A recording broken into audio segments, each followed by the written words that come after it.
Competitive gaming has exploded over the last decade and has a big influence online. Many of the most popular content creators are former gamers. With big prize money on the line, emotions run high with over-the-top celebrations and trash talking. It was only a matter of time before someone lost their life over a video game.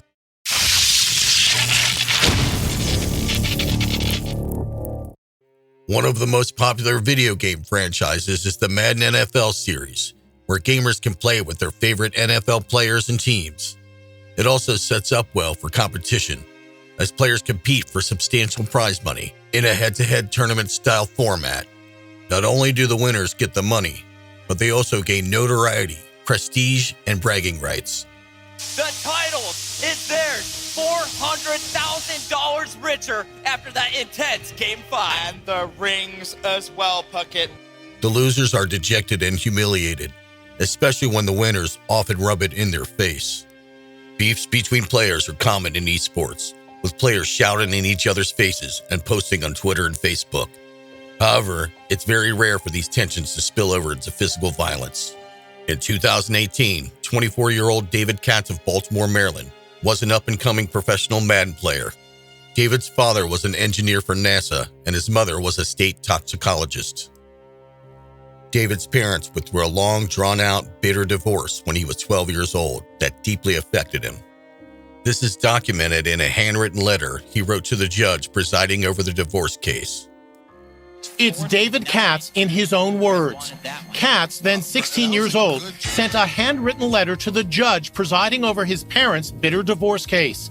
I hate her more than anything in the world, he wrote about his mother. I hate everything about her. As an adolescent and young adult, David had been hospitalized twice for mental health issues. He suffered from frequent psychotic bouts and depression. Although he was prescribed medication to curb some of his symptoms, he would occasionally have lapses.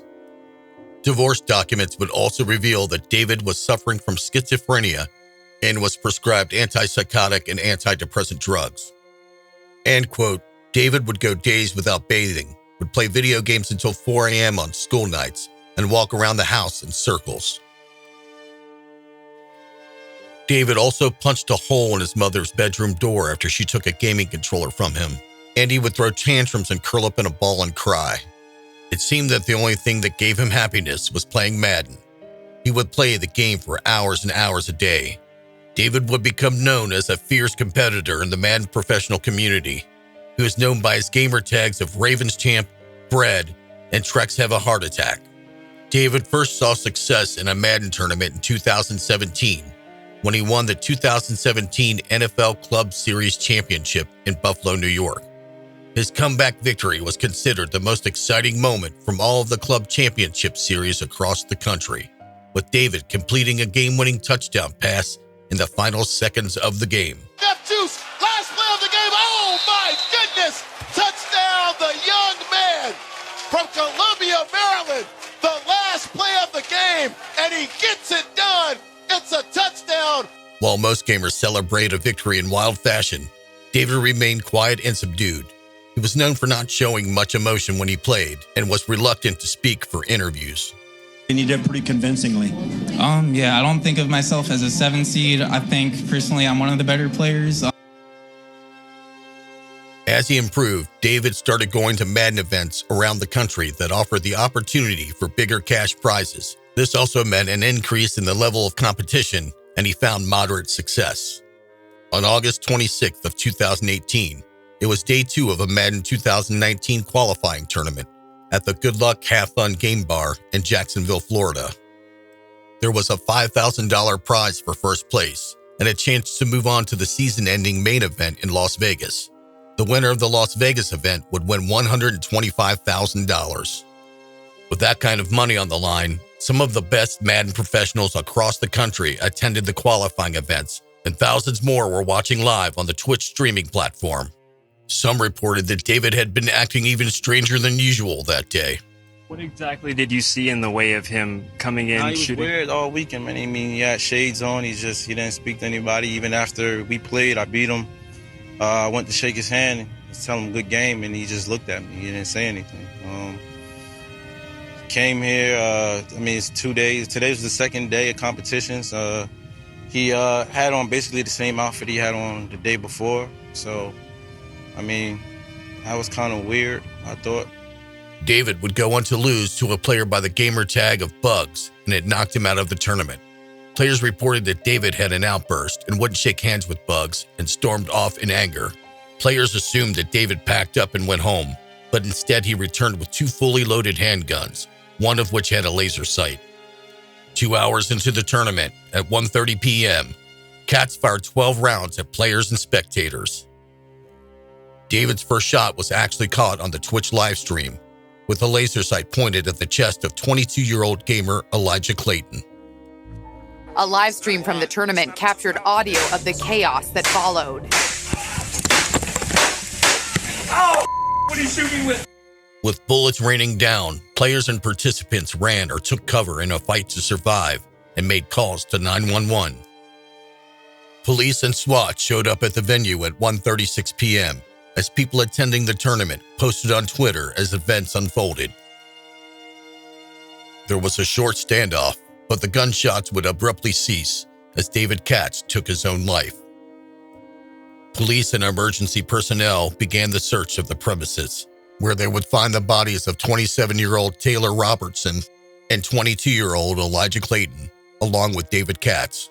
There were also 11 others that were wounded that would survive. The sheriff's office swiftly made a public statement. We have one suspect in this case. He is deceased at the scene at this point. He is a white male, and we are still working to confirm his identity. Authorities say it happened at the Jacksonville Landing, a collection of busy shops and restaurants along the St. Johns River in downtown Jacksonville. We have deceased victims at the scene. We also have injured people at the hospital. Witnesses describe a frantic and chaotic scene. We were actually on the inside. I looked to the door where the entryway to where you get inside, and I just see people running, so I immediately turned to her and told her to run. As law enforcement descended on the scene, deputies warned people to stay away. They went floor by floor sweeping the building, looking for anyone who may have hid during the shooting. I seen somebody on the ground. I seen a body on the ground. I seen a kid with blood all over him. I seen people with blood on their shoes, everything. No motive yet for what happened as the investigation continues. EA Sports put out a statement that read, "The tragic situation that occurred Sunday in Jacksonville was a senseless act of violence that we strongly condemn. Our most heartfelt sympathies go out to the families of the victims whose lives were taken today and those who were injured. All of us at Electronic Arts are devastated by this horrific event, and we also join the community in thanking the first responders who were quickly on the scene. Our focus right now is on those affected and supporting law enforcement as they continue their investigation into this crime." One of the survivors later gave an interview that he hoped would give the families of the deceased some comfort. And you have a message for the families of the victims and for this community in general, because you want to talk a little bit about the people who were there. Yeah. I just wanted to pay my respects to the people, True Boy and it's Eli Clayton, and it was Taylor Robertson, and I just wanted to pay my respects to the family and just let them know that their family member didn't die alone.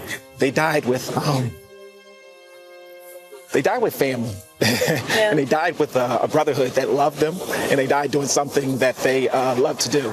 And, just the actions were dark, and it was a tragedy yesterday, but that tragedy may have taken away that life, but it'll never take away the memories of them. And hopefully, as a community, as a Madden community, we could come together and honor them, and honor them just in coming together as a people, and come together and let everyone know that everyone's connected, and it's no bubble. It's no individual people. We're all one.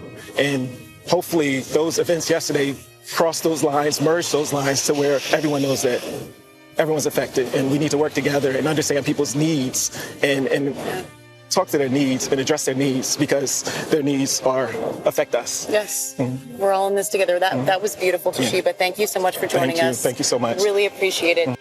In October of 2019, Jacksonville Landing, where the venue was located, was completely demolished. Though the building is now gone, it will never erase the memory of what happened on August 26, 2018.